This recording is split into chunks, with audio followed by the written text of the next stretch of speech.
she says, oh my gosh, I drew the pattern that's on the tablecloth on those picnic tables. And I said, well, you did. You drew it exactly. She had the pattern on the tablecloth on the picnic tables, she had drawn to perfection. And then she says, oh my gosh, that means I was in that tent. I was actually in the tent looking at that pattern. And I said, well, I don't want to freak you out, but you were not only in the tent looking at the pattern, but you were in the tent 50 years ago. Keep watching to learn more. Book 4 in the new Thinking Aloud dialogue series is Charles T. Tart, 70 Years of Exploring Consciousness and Parapsychology, now available on Amazon. New Thinking Aloud is presented by the California Institute for Human Science, a fully accredited university offering distant learning graduate degrees that focus on mind, body, and spirit. The topics that we cover here. We are particularly excited to announce new degrees emphasizing parapsychology and the paranormal. Visit their website at cihs.edu. You can now download all 8 copies of the New Thinking Aloud magazine for free, or order beautiful printed copies. Go to newthinkingaloud.org.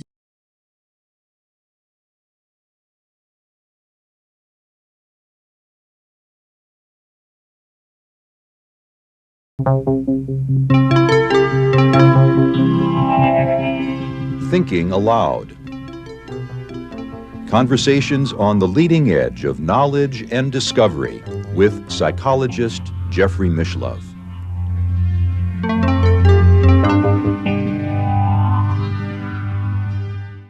Hello and welcome. I'm Jeffrey Mishlove. Today we'll be exploring time travel through remote viewing. My guest is Lori Williams, who is the founder and president of Intuitive Specialists. Lori is one of the world's foremost trainers of remote viewing. She is the author of Boundless, your how-to guide for practical remote viewing, as well as Monitoring, a practical guide for remote viewing and professional intuitive teams. Welcome, Lori. Thanks so much for having me, Jeff. I always love coming and doing these interviews with you. It's a pleasure to be with you. When I think of time travel, most people think of it like the old Orson Welles story, like physically going to another point in the past or the future. But remote viewers routinely go both retrocognitively and precognitively into different time periods. And I'm often puzzled about how do you keep it straight? The thing about time travel is it's much easier to travel to the past through a remote viewing session than to the future. My friend Mel Riley said, yeah, I was part of a project in which we were consistently remote viewing the future, but the darn thing wouldn't stand still. And so one of the things about the future is that the future is not always set. And if you think about string theory, for example, if reality allows us to have choices into the future, every time we make a new choice, we could figuratively be stepping on a new path that takes us off into a new parallel reality. Yep. But with time travel into the past has occurred, and we find that remote viewers, especially when they're doing practice targets, let's say that I am giving you a target that is a photograph from National Geographic that I've pasted onto paper and stuck in an envelope for you. Effectively, you're time traveling if you are viewing that target, because that target photo could have been taken in 1965, especially if you're like me and you collect old National Geographic magazines. Mm-hmm. So that photo, if it was taken in 1965, effectively you are viewing the past. Mm-hmm. I had a student who was taking a one-on-one remote viewing class with me. And on the third day of class, her target was a photograph of a young Jane Goodall. And for those who don't know who Jane Goodall is, Jane Goodall worked with primates and especially chimpanzees and apes. And Jane was squatting, a very young, slender Jane with brown hair about shoulder length, wearing shorts and a shirt.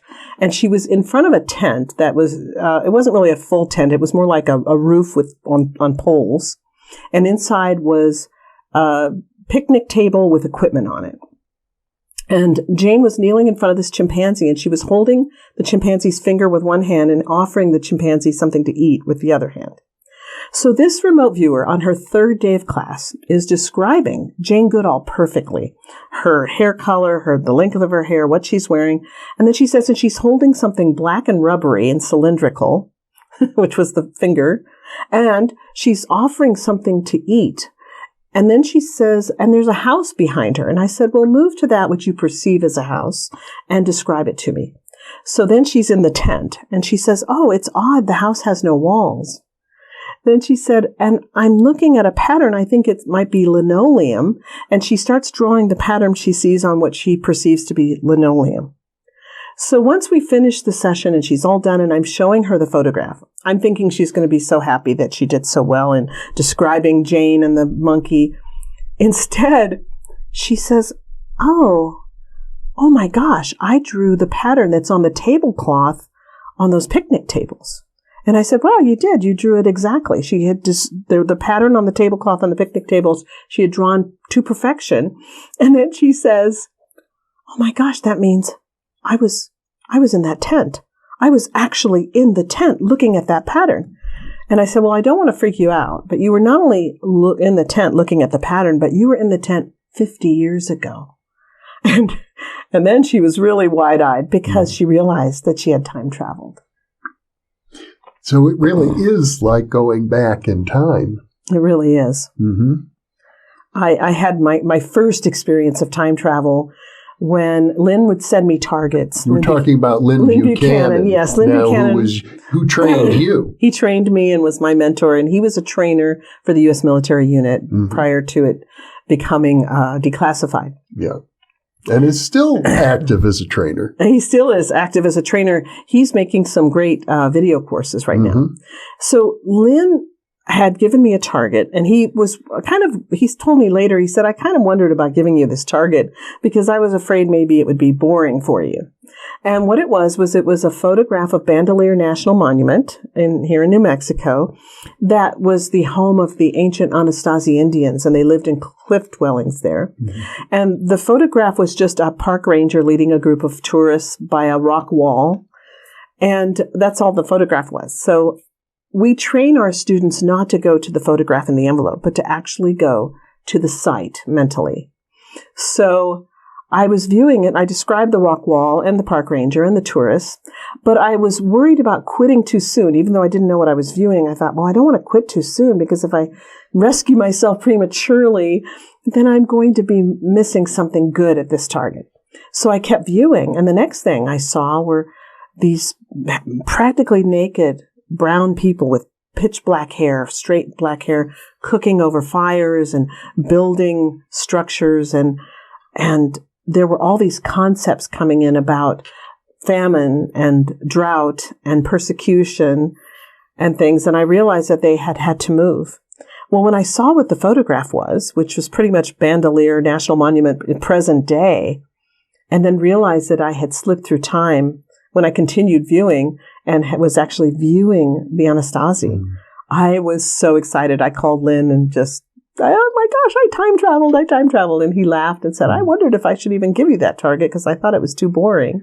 Well, since you mentioned the Anasazi, to my understanding, it's a real mystery as to whatever happened to them. Today, there are no Anasazi left. That's true. And my understanding from that very basic target, I was a new student at the time when this happened, was I just understood that they were vanquished from drought, persecution, and famine. At least in Bandelier National Monument. Now, I have to mention, recently read a hypothesis. Some writer speculates that there were cannibals who came up from South America, and we know that the Kachina cult, which is, fascinating, beautiful Kachina dolls, but the cult was brought up by cannibals. That's known. So one writer has suggested the Anasazi were eaten. Oh boy. Well, thankfully, I didn't see that when I remote viewed. Okay. But what you're getting at, though, is that there are any number of historical mysteries that remote viewers could potentially shed some light on. Yes. I have a student who writes historical fiction.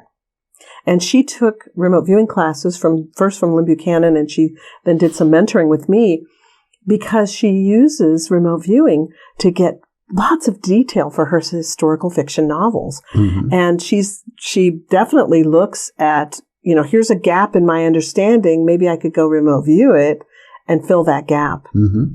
So of course it's a great tool for a lot of authors. I have a number of authors among my students because CRV is such a great creative tool for finding out information that you can't get any other way. And especially if you're writing fiction, you don't have to worry about how accurate you were. If you come up with a good hypothesis, if it's partially correct, it could be very useful for a fiction writer. That is so true, yes. Mm-hmm. But if you're a historian, I would imagine you would want to find some kind of confirmation, not rely exclusively on remote viewing. Right. In fact, in my experience, when we're talking about practical uses of CRV, I think that CRV is a great supplement to other forms of information gathering. The U.S. military used it as a supplement to intelligence. It was never the end-all and be-all of their intelligence. Yeah. And when it comes to doing what we consider esoteric targets that don't have provable feedback, then we want to be sure that the viewer who's viewing has a really good, solid track record, well established in provable targets. Mm-hmm. So one of the things I love about the CRV structure. Now, just for benefit of our viewers, CRV is the particular style of remote viewing that you teach and that Lynn Buchanan teaches. It stands for controlled remote viewing. That is correct. And it's based on a written set of protocols that's designed to help you separate imagination from true psychic perceptions. Because that's the bane of every psychic is, well, how do I know that this isn't just my imagination? How do I know this is real information? So this written structured set of protocols helps you kind of set these things aside and organize them onto a paper.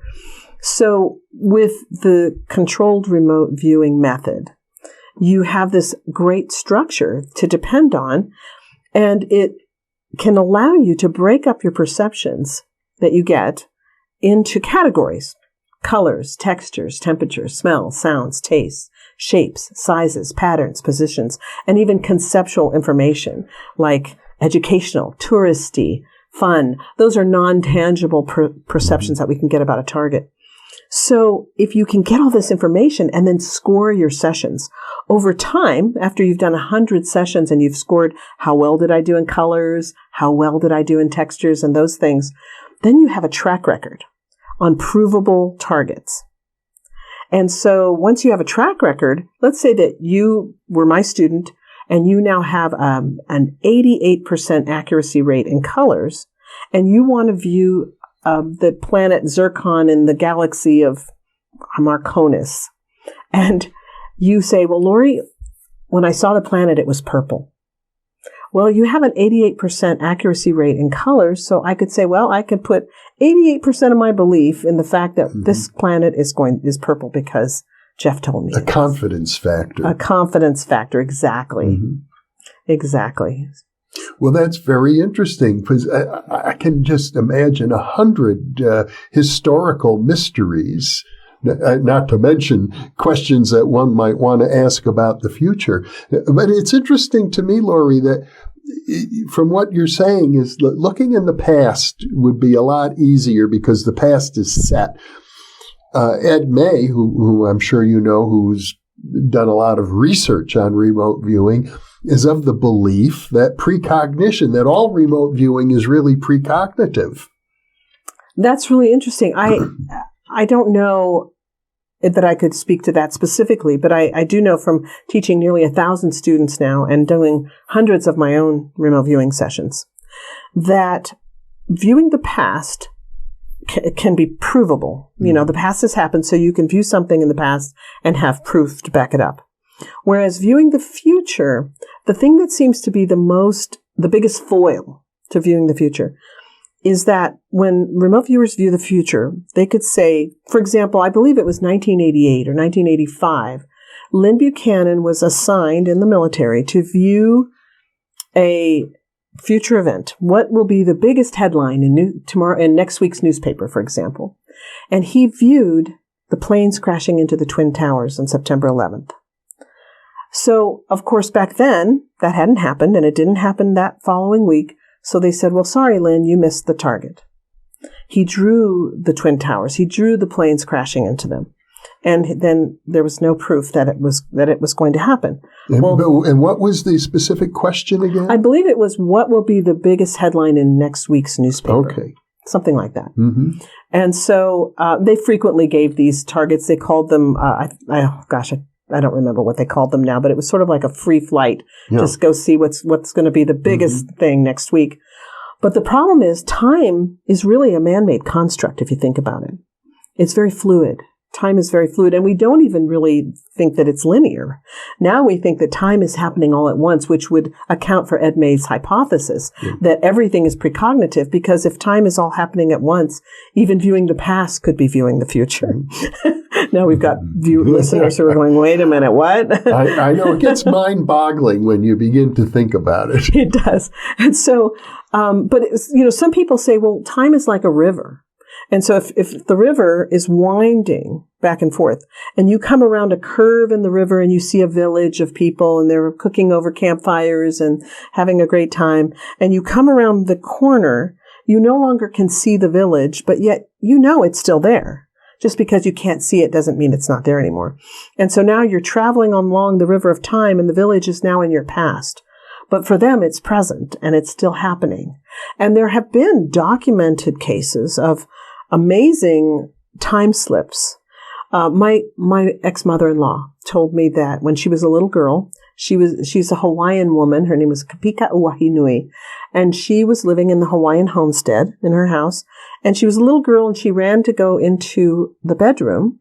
And when she opened the door, the room was completely different. And there was an old bed with an old man in the bed. And there was an old woman in a chair next to the bed reading to him. And of course she was scared to death. She went running out of the room and grabbed her mother and said, something just happened. I went into the bedroom and, I saw this old man and this old lady. And so her mother walked to the bedroom and opened the door and everything was normal. And she said, I promise, Mommy, that was what I saw.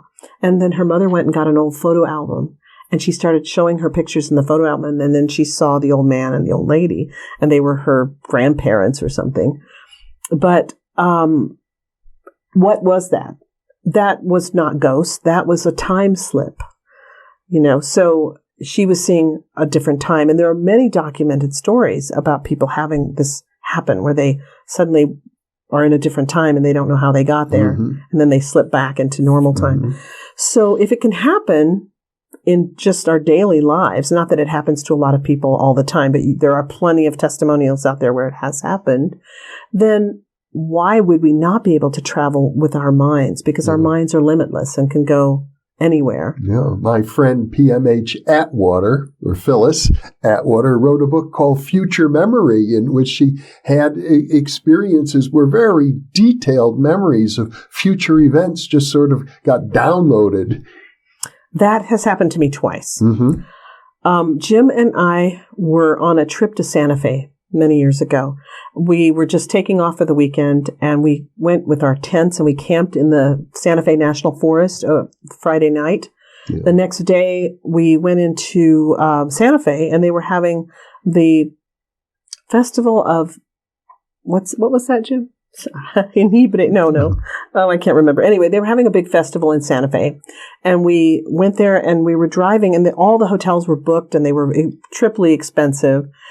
And we were very tired because we'd been climbing cliff dwellings all day and we were looking for a hotel and we went driving down the street. And I think I was spaced out because I was so exhausted and I was just watching the businesses go by. And then all of a sudden I said, hey, Jim, remember when we passed by this building, the mattress company, and then there's the herb company, because I was pointing out the herbs to you. And remember when we got down a few blocks and there was this pink hotel, it was like $65. And Jim said, Lori, we weren't here yesterday. We were camping in the forest. And I said, no, I have this very clear memory. And he said, well, let's go down a few blocks and see if there's a pink hotel. And sure enough, we went a few blocks and there was a pink hotel, and it was $65, and we got a room. And as soon as I got in the room, I called Lynn Buchanan and said, what is going on? Why am I remembering the future? And he laughed and he said, well, memory works both ways. You can remember the past and you can remember the future. And I had that happen to me on 2 different occasions where I was remembering the future, and it was freaky. Well, of course, this is spontaneous, and I suppose there's no reason why the kinds of experiences that occur in the very structured environment of controlled remote viewing might not occasionally occur spontaneously, not just to remote viewers, but to anybody. Yes. I think people do have moments of precognition frequently that just spontaneously happen where, don't get on the airplane, it's going to crash. Or, you suddenly think about somebody and they call the next day. And those are moments of precognition. As a little girl, I used to have precognitive dreams that were frightening because in fact, I still have them occasionally, dream that, and some of them are just funny dreams that they're not like something really important that I need to be warned about. Some of them are so random, dreaming about a lady at work whose dog has to have surgery and she's very worried, or, things like that. So, precognition is definitely coming through the channel of the subconscious mind. And we find that in remote viewing, one fascinating thing is called temporal attractors. So an attractor is something at the target site that gets your attention. Yeah. So if you love sparkly things and there's something sparkly at the target, you might just end up just... Well, like Lynn Buchanan being drawn to the 9/11 event. Exactly. 15 years or 16 years ahead of time because it served as an attractor. Exactly. So if I were to give you a photograph in an envelope of the Pearl Harbor Monument as it is today, I just got back from Hawaii, I'm going to give you this photo, and you were to try to view it as a new viewer, you would probably view the bombing of Pearl Harbor. Because across the horizon of time, the bombing is much more, really gets your attention and draws you to it. And so, yes, anything that causes entropy, where we have loud sounds, strong emotions, bright, flashes, for example, are going to just attract the subconscious across the pool of time. But that will likely be different for each person depending on their personality makeup. And what attracts that person. Yeah. Yes, very, very true. And we also find that when we can do something very exuberant, for example, they say that you can improve your outcomes of remote viewing if at the moment of feedback, you get very excited. You can kind of increase your ability to view the future and send that information back through time, creating what we call a time loop. Yeah. So the first time I was introduced to time loops, I was so flabbergasted because back in the olden days, there weren't a lot of books out about time travel or time loops or remote viewing even, because this was back in 1996. The program had just been declassified a year earlier, and there wasn't a lot you could read about it. And I was coming from a missionary background where I just didn't even think about those things. I didn't think about time travel or, UFOs or any of those things. I just wanted to think about Jesus. So... Well, that's not bad. No, it's not bad. I think that whole spiritual experience really prepared me for what's happening in my life now. So when I first was introduced to time loops, I was attending my very first day of basic class with Lynn Buchanan in San Antonio, Texas. And there were a number of people in the class. And Lynn said, okay, who wants to take a guess at what's in this envelope? And this man raised his hand and he said, I think there are flowers and trees and mountains and, blue sky. And Lynn said, okay, open the envelope. And the guy opens the envelope and pulls out a picture which had been glued onto a piece of paper from a magazine. And it was a photograph of the inside of a factory. So it was just machinery, right? 100% man-made. Right. And so I don't remember what point Lynn was making, but he just went on and started teaching. And he was writing on the whiteboard. And then he turned around and he looked at this man, and the man was holding this piece of paper up to the light. And Lynn said, what are you doing? And the guy said, well, I'm trying to see what's glued on the other side of the picture, that's on the glued side of the paper. And Lynn said, what's there? And the guy said, mountains and trees and flowers and blue sky. Everything I said. Yeah. And Lynn said, well, you just ruined your session, buddy. And everybody went, well, wait a minute. What? How could he have ruined his session? His session happened 20 minutes ago. How did he ruin that? And Lynn said, well, let me give you an example. So on the whiteboard, he puts an X and he says, this is the moment where the guy made his guess and guessed the mountains and the trees and the flowers. And then if you move through time linearly, here's the moment in which he was shown the factory feedback. And then 20 minutes later, here's the moment where he cheated and he looked at it, holding it up to the light. So what happened was he essentially gave himself 2 pieces of feedback, because he looked at both sides of the paper. So that's 2 different feedbacks. Yeah. So his subconscious mind could effectively move forward in time to the one it liked the best and feed that information back. And it all happens in a split second. So he instantly guessed the flowers and the trees instead of the factory. So the time loop is the idea that we can affect our own past. That is right. Yeah. We can totally affect our past. And you can read about this in Lynn's book, The Seventh Sense, where he did a fascinating He did a fascinating experiment where he literally spent about a year keeping track of his decisions and was only right about 50% of the time, making good decisions. And then he decided he would track for 2 years if he made an appointment with himself. Okay, so we're getting very heady here, but this is some practical stuff that your viewers can actually use. So if you want to affect your past, what you could do is you could literally, let's say that I want to buy a car and I'm at the car dealership and I'm sitting in the car dealership trying to decide between a sporty red 2-seater that's really jazzy, chick magnet car, although if I'm going to get it, it's not going to be a chick magnet. And this is Lynn's example because he called it a chick magnet car. Yeah. Or trying to get maybe a blue Jeep that can have 4-wheel drive and can go up in the mountains. And Lynn loves to go rock hunting. So the idea is that you would know, hindsight's 20/20, right? So you would know a year from now whether or not you made a good choice. What if you sat down a year from now and you did a session of yourself sitting in the dealership trying to make the choice, and you just communicated with yourself about which choice to make, and you really tried to influence yourself. Meanwhile, while you're sitting in the dealership, you do a session and you target yourself a year from now, targeting yourself a year back in the past. A year in the past. Keeping that loop going. So now I'm sitting in the dealership and I'm targeting myself a year in the future. A year in the future. And I'm saying, hey, Lori, what should I do? And meanwhile, Lori, a year from now in the future, is targeting me sitting at the dealership. So there's a link there. We're communicating with each other. And I can then get a feeling for which choice is the best based on what I'm picking up. Yes, it's a fascinating concept. I might mention, Lori, that there is a book called Time Loops by Eric Wargo, an anthropologist. I've interviewed him on that very subject a couple of times. For the benefit of our viewers, I'll put some links in the upper right-hand corner of the screen if they'd like to.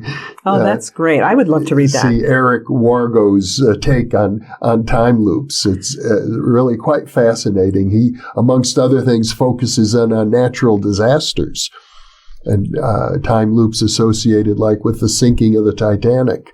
Oh, wow. And other, a whole novel was written about it, the sinking of a large ship. I think it was called the Titan. Yes. I remembered that I did read something about that. And there are definitely time loops that happen naturally. And then we can use time loops to our benefit. There is a course that I teach and Lynn Buchanan teaches called Associative Remote Viewing, the controlled use of time loops. And we use time loops to our advantage so that we can actually predict short-term outcomes on binary choices, essentially. Now, you mentioned earlier your experience as a missionary and how you were focused on Jesus. And I have certainly heard remote viewers say, I'd love to go back to the time of Jesus and understand what was really going on back there. I bet the thought has occurred to you. Yes, it has. And especially because there are viewers who have viewed Jesus and have really had extraordinary experiences.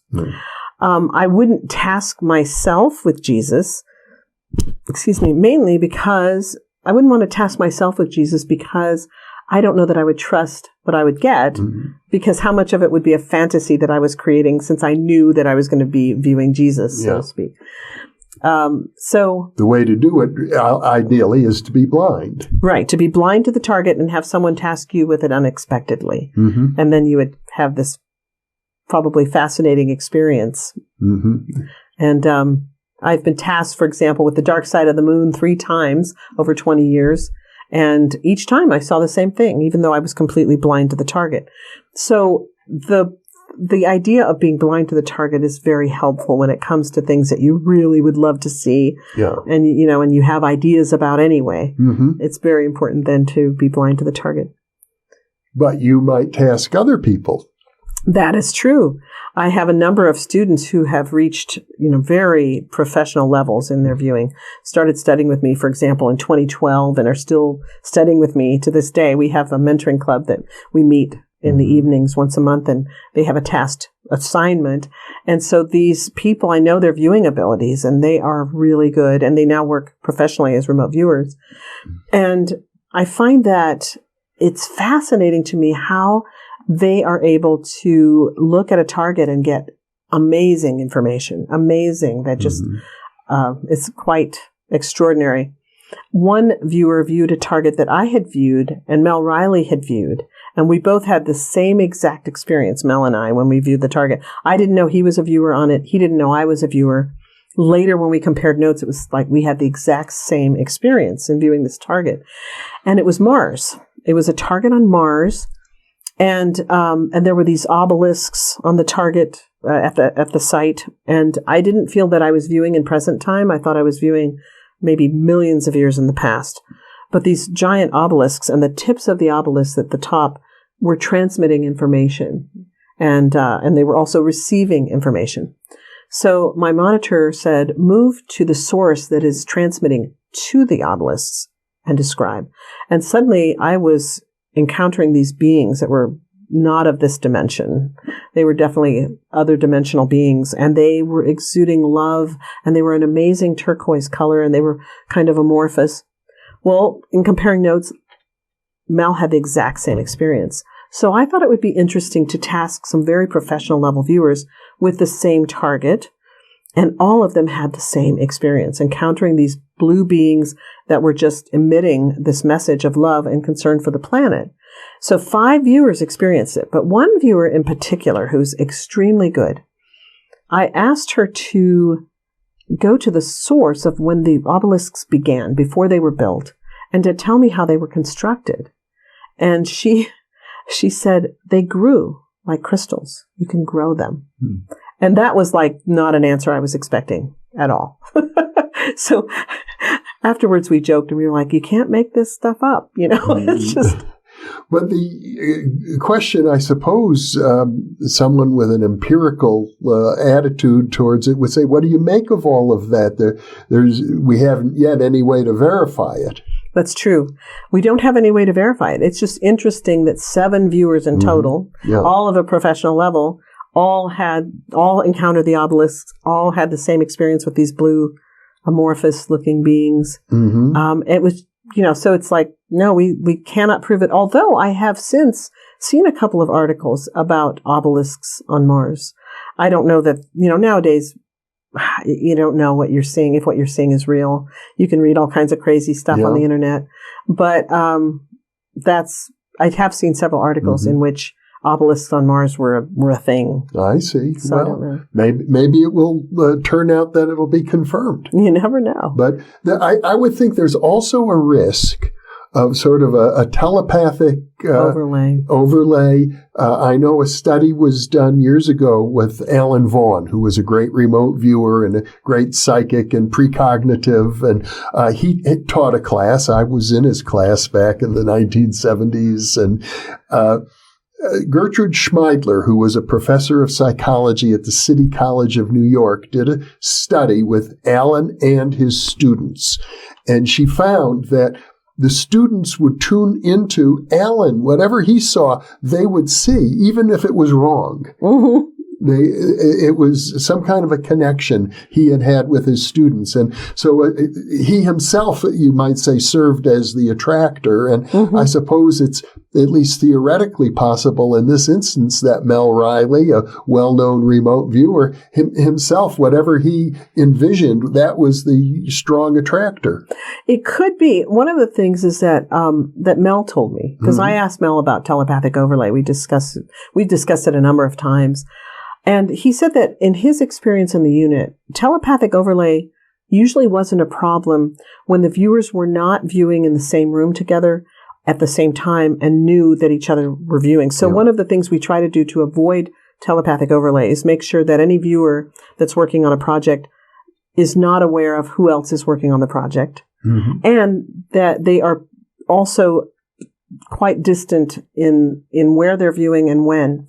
So these 7 sessions were all done at different times, very spread out over many years, and no one knew. They were all done individually with me and one viewer. But I could also act as an attractor if I'm the monitor in the session. So that could also be a cause of it. So we don't really know, and we wouldn't want to put a lot of credence into anything like that. And in the discussion of time travel, we definitely want to make sure that any viewers that are time traveling have a great track record on provable targets so that, again, we can have a level of confidence. And I know, since your work stems from the work that Lynn Buchanan has done, that was something he did back in the Fort Meade unit, was keeping all the statistics on the details of each viewer's track record. That's right. He was the data guy and loves data. He's a lover of data to this day. And I would love data if it were easier to track. I find that I used to be a grant writer. And one of the biggest, most onerous things of grant writing was when you created a program that you were getting grant money for, they always wanted you to track outcomes and, all your making sure that you were hitting the mark on all the things that you posted as your goals. And tracking costs a fortune. Now, nowadays, one of the problems that we have in tracking data for viewers is we have viewers from all different teachers, and we don't have a centralized database, which we really need. So if there are any viewers out there that are good database builders who want to create a centralized database, we need a really good centralized database that anybody from any school could put their data into. And that would be so useful in tracking how consciousness works.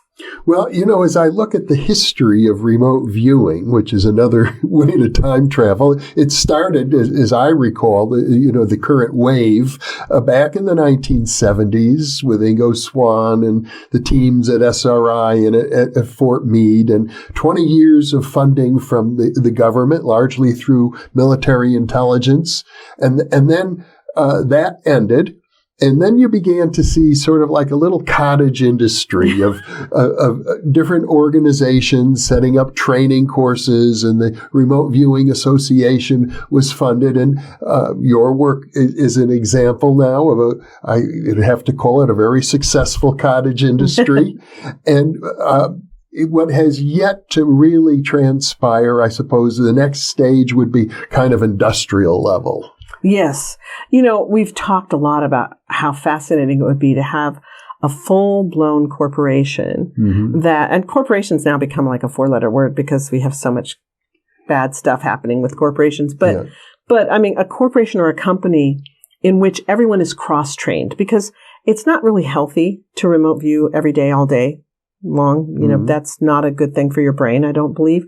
I think it's fine to do a session a day or 3 sessions a week. That's not going to hurt you. But if you were viewing 8 hours a day as a full-time job, I don't think that would be healthy. And so what I thought of was I actually have a whole business plan for creating a corporation in which you have people that are cross-trained to view, to monitor, to answer the phone, to clean the toilets, to cook the meals. Seriously, to do some gardening, because that's the stuff that grounds you in between sessions. There's nothing like cleaning a toilet to ground you. or putting your hands in the earth and working with flowers and things. But I thought how it would be so fun if people could really rely on a stable source of income and have a corporation where everyone was funded, and then we could take on really worthy projects. And I know you and I are going to be talking at some point about project management and operations and doing remote viewing professionally. But I think that when it comes to time travel, I think the important thing to know is you have to have a good track record that you can base, so you're not fantasizing or fooling yourself. And then also, one of the things we haven't mentioned yet in time travel is the problem with timing.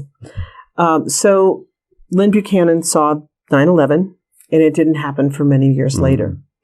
And so one of the things we've developed some tools to help us pinpoint time.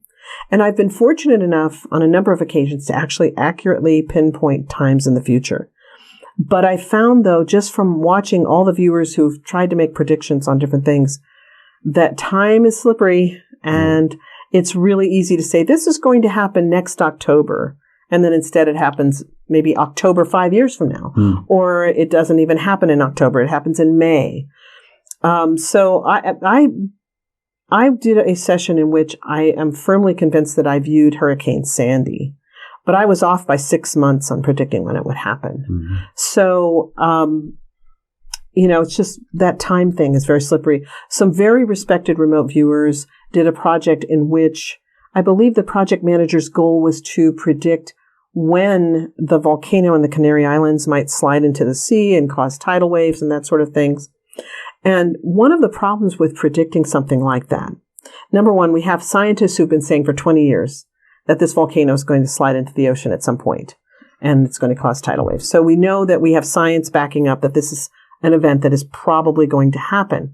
So the goal of the project manager was, let's get a bunch of professional remote viewers together and see if they can predict when it will happen. But the problem you have is you have overlay in the person who's reading the data from the viewers. If that person firmly believes something, then all the viewers' data will be skewed by that person's belief, because this is the person whose job it is to report the data. So if they read it and they go, oh my gosh, to me that sounds like they're saying blah, blah, blah. Oh, to me this sounds like this person's saying XYZ. You get this interpreting going on. And I've seen this in a number of projects that I've seen from not just one person, but from a number of highly respected people who've run projects. And the projects are actually tainted because of the project manager's belief about something. And so I'm very careful who I accept projects from for that reason. You really need a triple blind situation. You do. And I've seen some really good viewers who, when I talk to them, I say, did you actually say XYZ? I mean, was that your prediction? And they go, no, that's not what I got at all. I mean, if I were interpreting my information, I don't know how this person came up with that, because that's not what I felt I was getting. And that kind of is like, oh no, so what happened was something went out and said this could happen in March or April, which was at that time it came out. I think it was January. So this prediction was in 4 months, this could happen. And a number of people sold their homes because of the prediction. They literally rushed back and sold their houses because their houses were in an area that was predicted to be hit by the tidal wave. And I told them, I said, do not go sell your house. Don't go do it. You don't need to do that. And they were like, no, it's going to happen in March or April. I said, if you knew how undependable these types of predictions are, you wouldn't be rushing to do it. And when you're talking about disasters, people get very emotional, and that emotion can cloud things. I know Edgar Casey at one time, who has a good track record in many areas, predicted California was going to fall into the ocean. And when I moved to California in 1969, I knew people who had spent hundreds of thousands of dollars on rescue equipment for anticipating that event because they thought it was imminent. Yes, I remember when that was imminent too. I guess we're dating ourselves. But I do remember when that was imminent, and they were like, oh yes, Edgar Casey said it's going to happen. And I was afraid to live in California because of that. I remember I was pretty young at the time. I think I was maybe 12. But I remember thinking, don't go to California. My mother's from California. And I was like, no, I don't want to go to California. So I think the message is, the remote viewing does work. Precognition and retrocognition do work, but we still have a lot of work to do. We do. We have a lot of work to do. And the body is a link. You and I have talked about that before. The body is a link. So you can use certain techniques to let your body responses kind of tell you, like you could draw a timeline and say, okay, from now till a year from now, when will this event occur now from a year to now? You could just use a pendulum to yes or no. So you need to know how to work a pendulum and how to get a dependable yes or no track record. But let's say you're really good with your pendulum and you have a good track record of accurate yeses and nos. You could create a timeline and say, from now till 10 years from now, will this event occur? Is the answer on this timeline yes or no? If it says yes, well, then you could shorten it and say, okay, how about if I make it a year from now till 5 years from now? Is the answer on this timeline yes or no? And let's say it says yes. Then you could shorten it from now to a year from now. Is the event going to happen on this timeline? Yes or no? And if you get a yes, then what you can do is you can literally douse the timeline. You could make monthly divisions and douse the timeline to see when it's going to occur. And I've done that with very accurate results. I've also done it with very inaccurate results. So that's the thing, is you don't know, is this one of my times where I'm really going to be accurate, or is this where I'm going to suck? Well, you can never erase the human element. That's right. You know, at the end of the day, we are primates. That's true. That's really true. And if you have a strong opinion about something, you will definitely influence the movement of a pendulum. So I find that pendulums work well with me on certain things and terrible on other things. And, you know, for example, maps, I'm no good with a map and a pendulum because I just automatically have an idea of where I think the target is on the map, and I'll influence the swing of the pendulum. But I find that I do better with things like hotspots. Have you ever heard of the hotspot method? No. So with the hotspot method, if you're trying to find something on a timeline or a map, you can just basically say, you could make up a story in your mind, like there is a huge bonfire burning at the target. And when I pass my hand over this map, I'm going to feel a hot spot. So you pass your hand over and you go, oh, I feel it right here. And the funny thing is, when we're talking about senses, like the sense of hearing or smell or taste, or, you know, those are basic senses. Some people have a great strength in one area and not so great in others, right? I find that one of my strengths is sound. Excuse me. So Lynn Buchanan said, here, he handed me a map and he said, listen for the sound of the baby crying and mark that spot on the map. So I just passed, I mean, literally, like, it took less than a second. I just went, oh, bunk. And it's kind of like a quick memory of a sound rather than it's not like I hear a baby screaming in my ear. But I just went bunk and I marked it, and it was exactly that spot, which the target was a church, a Greek Orthodox church, and the priest was dipping the baby in the water, and the baby was screaming. He was baptizing the baby. And I put my mark right on the church. And it was a map that had all the names and things taken off of it.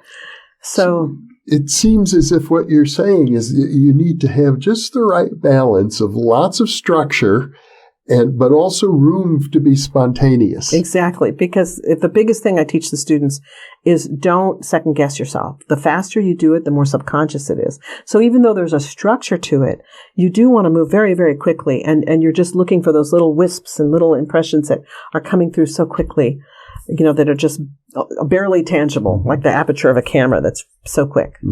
Well, Lori Williams, what a delightful discussion. I know we could talk forever about time, but you've given our viewers a lot to think about. So thank you so much for being with me, and I'm delighted that you were able to make the short trip to Albuquerque, and we'll be doing a few more while you're here. Thank you so much for having me. My pleasure, and thank you for being with us.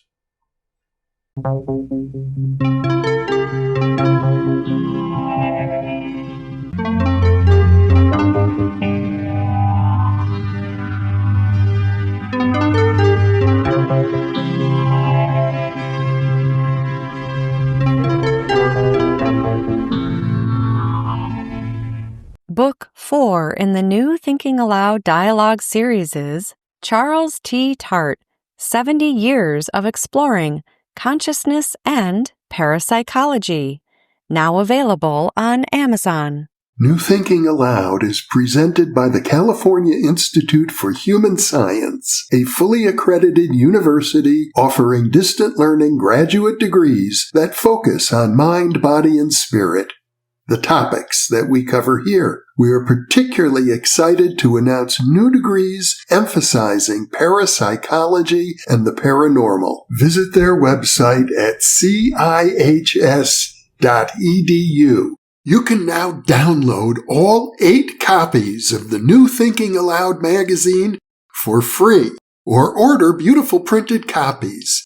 Go to newthinkingaloud.org.